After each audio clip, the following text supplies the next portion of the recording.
Welcome to our presentation about Bohr models. Bohr models are a way that scientists represent protons, neutrons, and electrons that exist in an atom. So not only does it represent the number of those three subatomic particles, but it also represents the placement. You should remember from previous lessons that protons and neutrons, which contain all of the mass pretty much of the atom, are located in the nucleus of the atom. So we know that those exist in the nucleus. Now, electrons, which if you remember are negatively charged, are not housed in the nucleus. Instead, they're housed in orbits around the nucleus. And these orbits are called shells, energy levels, or sometimes the electron cloud. And every one of these shells has a different number of electrons that it is able to hold.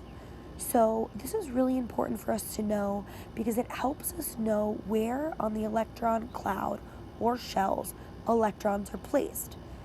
This lets us know how many valence electrons an atom has. And if you remember from our previous lessons, valence electrons are vitally important because they help us know about the reactivity of atoms and help us to be able to predict the way that those atoms will react with other elements. I would like us to take a moment and look at this blue box that's right here. It contains some very important information.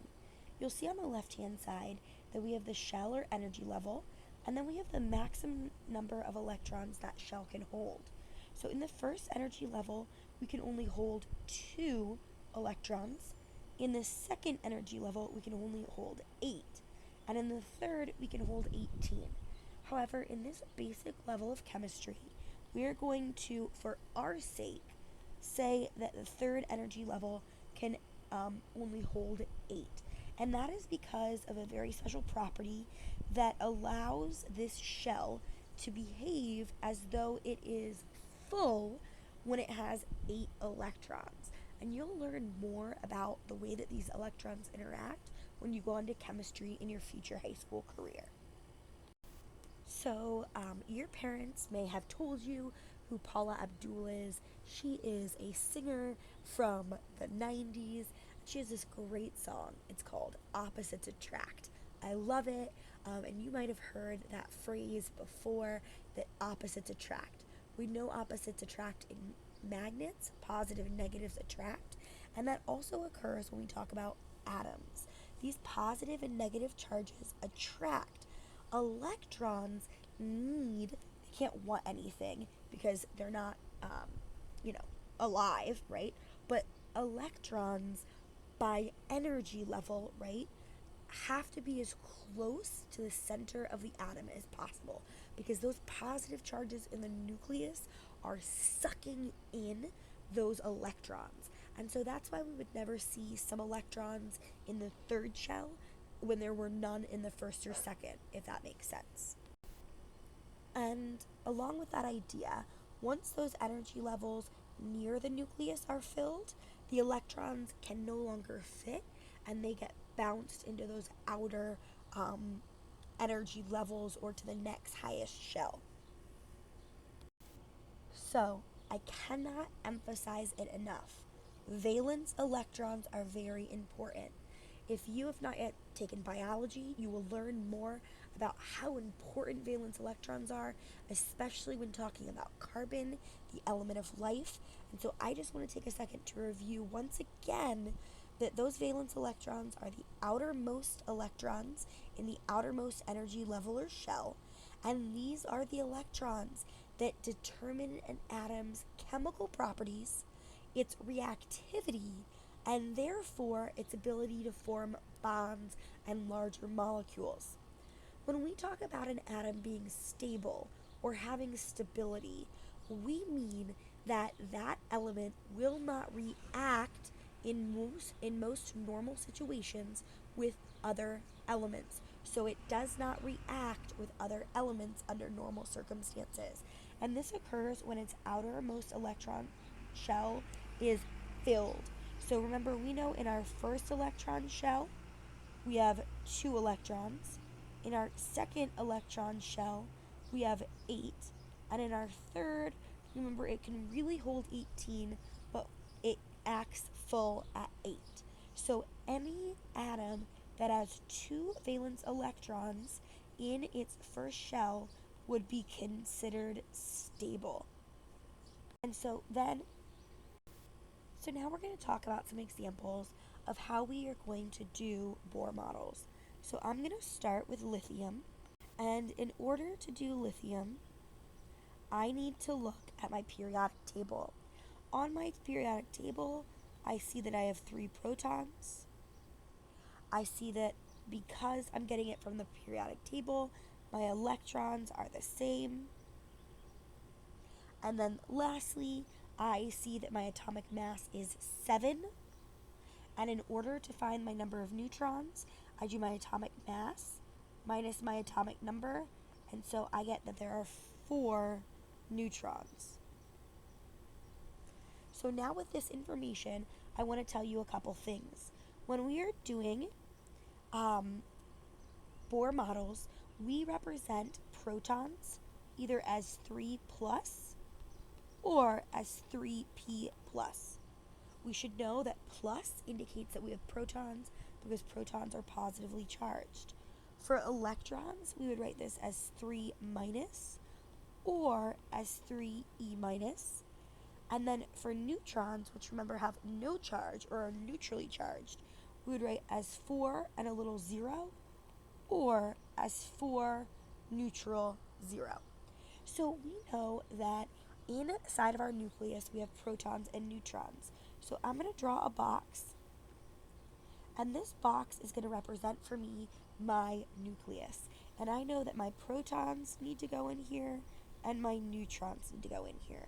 Well, I have 4 neutrons and 3 protons. So now I have set up my nucleus for lithium. Now I see that I have 3 protons, so I know I'm going to need at least 1 energy level. And now I'm going to draw my electrons. You need to think to yourself, how many electrons fit in that first energy level? You should have said 2, hopefully. And we're going to put 2 electrons, 1, 2, in our energy shell. Now, we should know, or you should notice, that we've placed 2 electrons, but that we still have 1 electron left that has not been placed. So to deal with that, I'm going to draw a second energy level, and I'm going to place my last electron.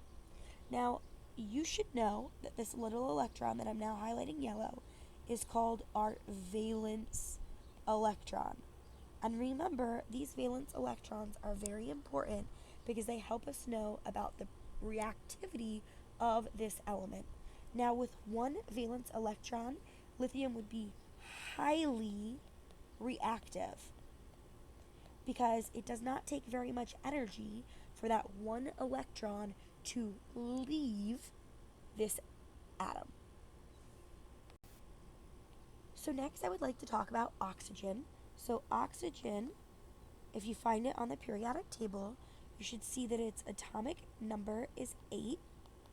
You should see that then its electrons are 8.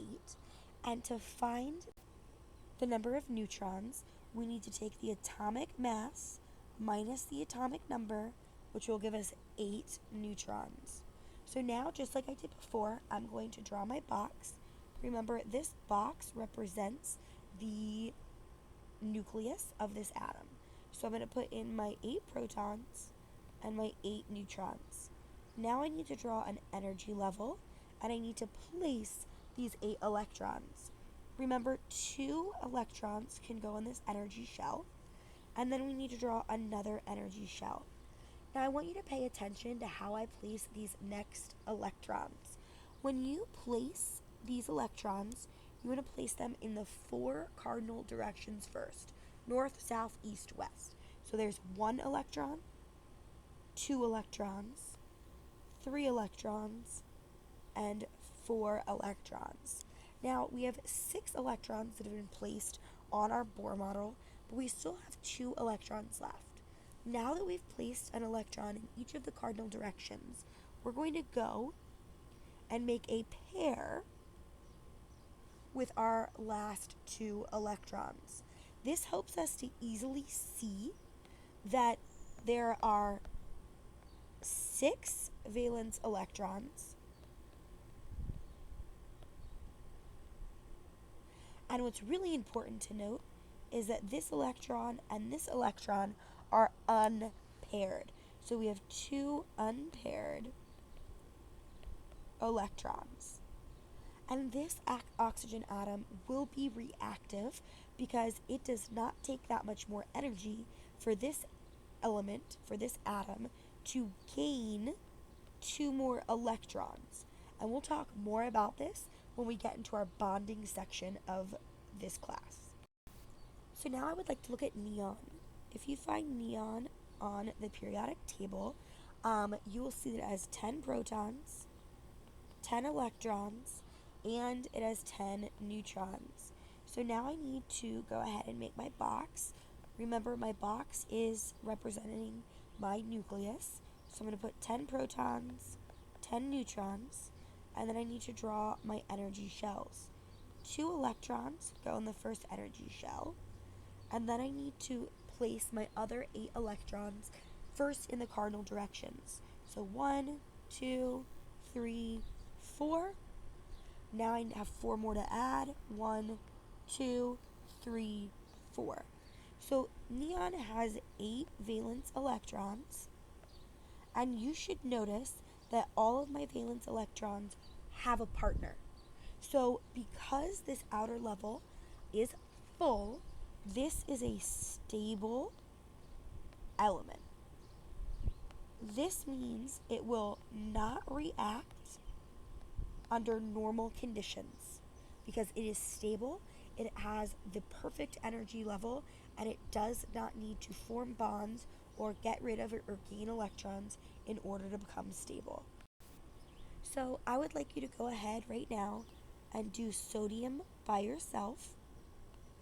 So go ahead and pause this video and make sure that you do sodium and practice sodium by yourself.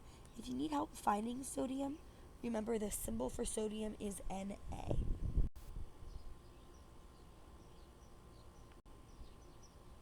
Hopefully you paused the video and you tried this at home. You should see that sodium has 11 protons, 11 electrons, and 12 neutrons. So then when you draw this, you should have 11 protons and 12 neutrons in your nucleus. And then we're going to go ahead and place 11 electrons.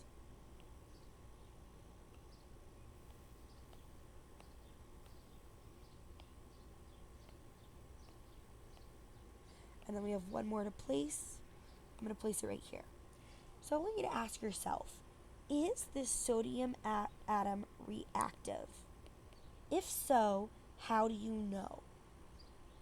So hopefully you said yes, this is a very reactive element or atom because it only has this one valence electron.